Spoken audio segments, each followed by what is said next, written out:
coming and welcome to the Free Market Roadshow here in AUBG. I would first want to thank our speakers and you, our guests here today at the Free Market Roadshow 2018. Thank you for coming, especially to the students from Sofia University and to the high school students who are here with us.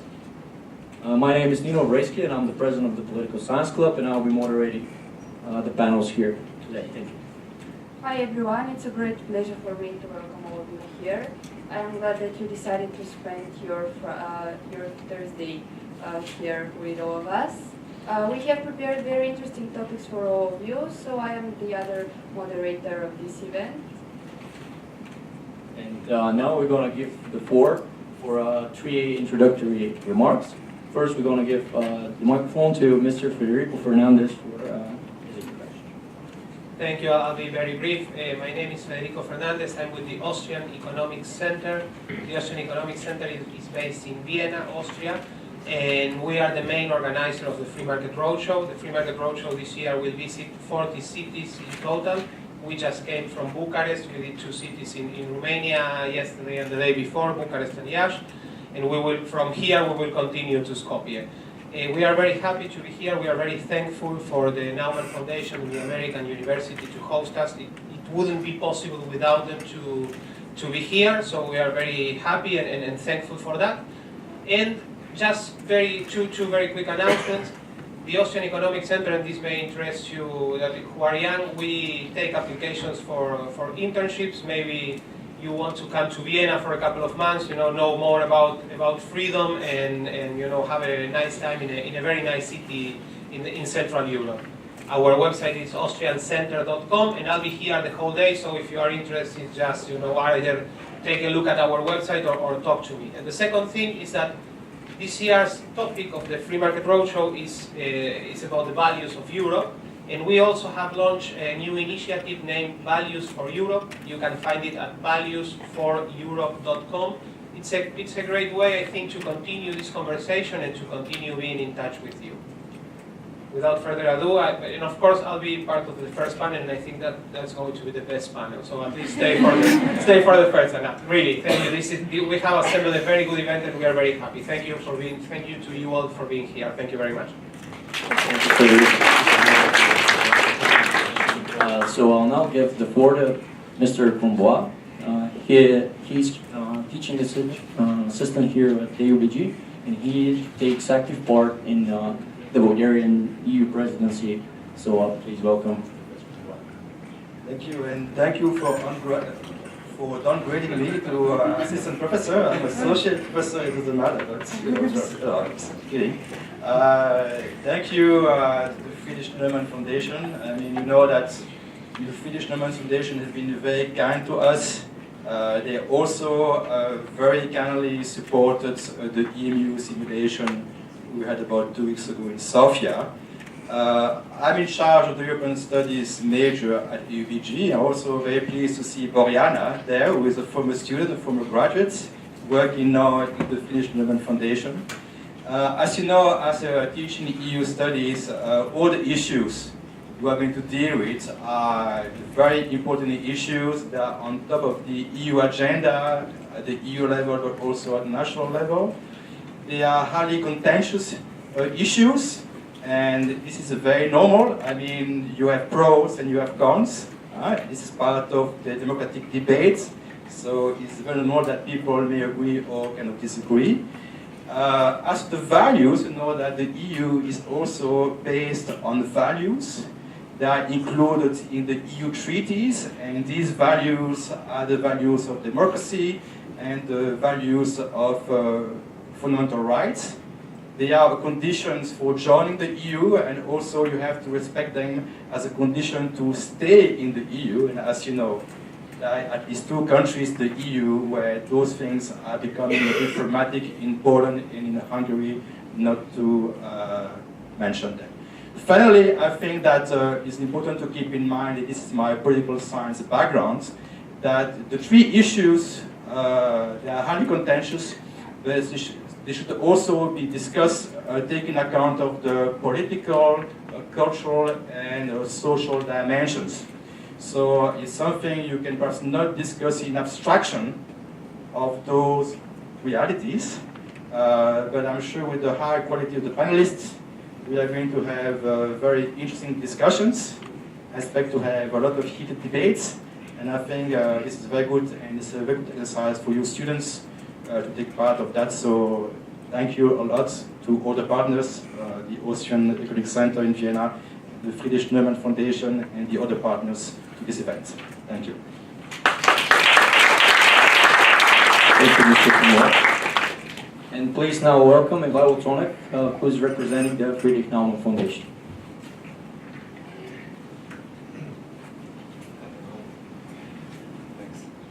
Hello, my name is Ivailo Tonek and I'm project coordinator at the Friedrich Naumann Foundation, and I'm very happy to be with you today here. Thank you very much for making the right choice of being with us today for the next 5 hours instead of enjoying the first summer feeling days outside on the ground.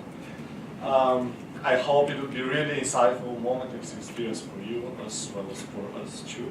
I'd like to also give a special credit to the Austrian Economics Center for being the initiator, but also the main organizing of this series of events all across Europe and the Caucasus, and we are glad to cooperate with you for 4th year in a row in Bulgaria. And not least but not the last, this wouldn't be possible without the great actually also support by our BG, who being our host today and great partner for the next 2 years as well. Looking at the program and also at the great speakers we have today, I am very optimistic that we will have great debates, that we will have great learning and learning transfer experience today, and I'm very much looking forward to the discussions and to the great results. Yeah. I'll see you around the whole day, and I enjoy your great discussion time.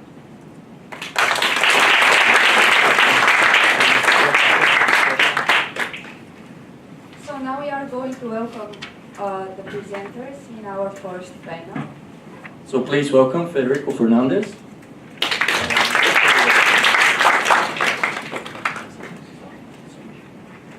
Tomáš Krištofóry.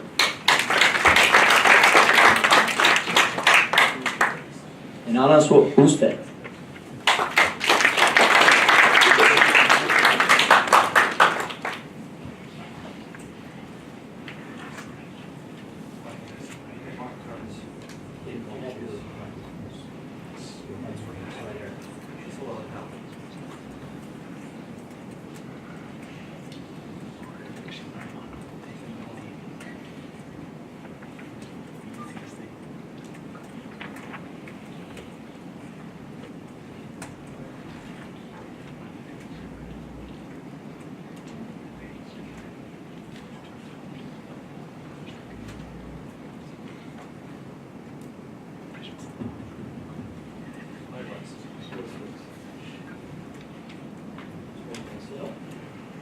Thank you once again for being here, and we're going to proceed to the topic of our first panel, which is income tax and the value of private property. So I'm going to first ask Mr. Krištofóry, who owns the fruit of our labor? Once again, sorry, I couldn't hear you. The main question of this panel is, who owns the fruit of our labor? Oh, I didn't want to go this way, like Lockean question, like having the right to write what was the result of your work. I actually wanted to approach this problem from a less rationalistic point of view, which is also coming from Austria and from the Central Europe for European value. I wanted to look into the problematic of the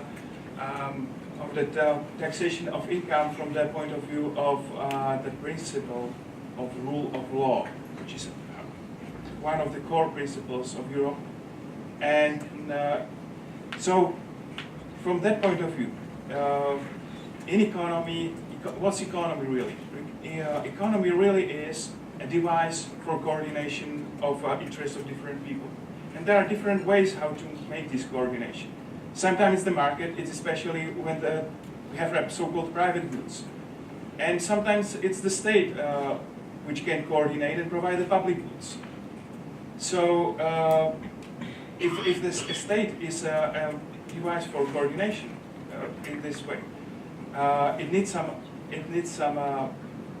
money, it needs some taxes, and so principle of the rule of law tells that it's not an arbitrary way to collect those funds, to provide those goods, and there is a very famous concept of the veil of ignorance, like which type of taxation would we choose if we had uncertainty to which family would be born, whether it's a rich family or a poor family, some colored family, or whatever type of family, whether a person is disabled or without a disability.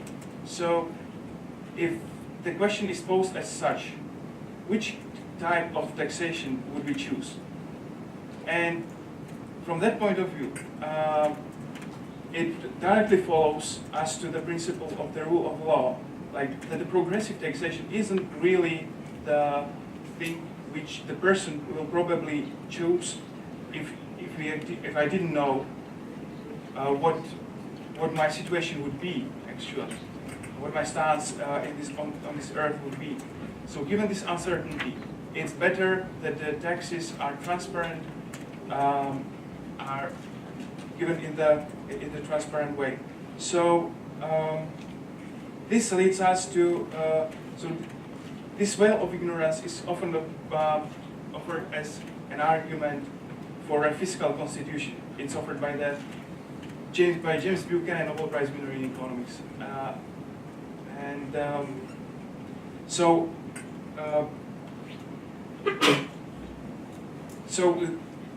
this idea tells you that taxes should be general and should be given in a very predictable way and with not very much of progression.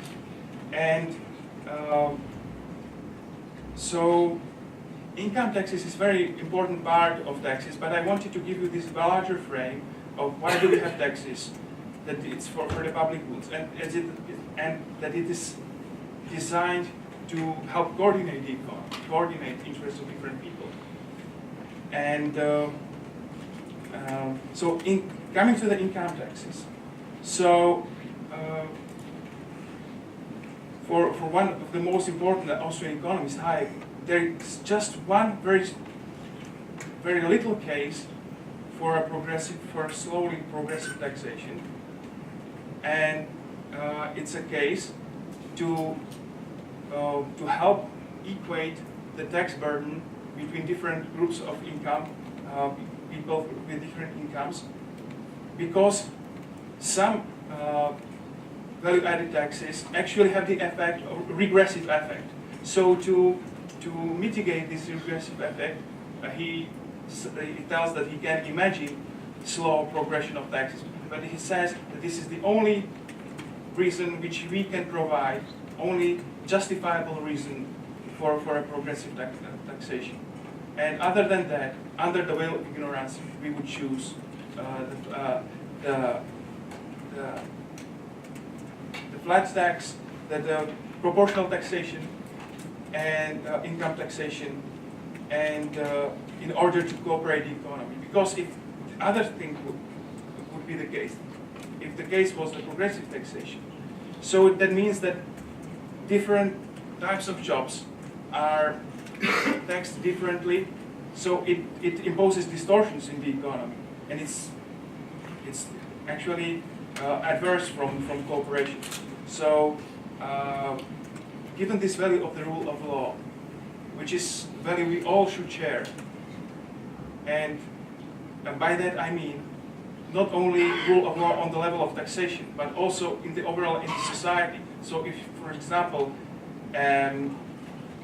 quasi-dictator comes who says, "Oh, I will please those right-wingers imposing the proportional tax," but overall in the society making other laws in a very arbitrary way, and we need not to go very far for examples like that.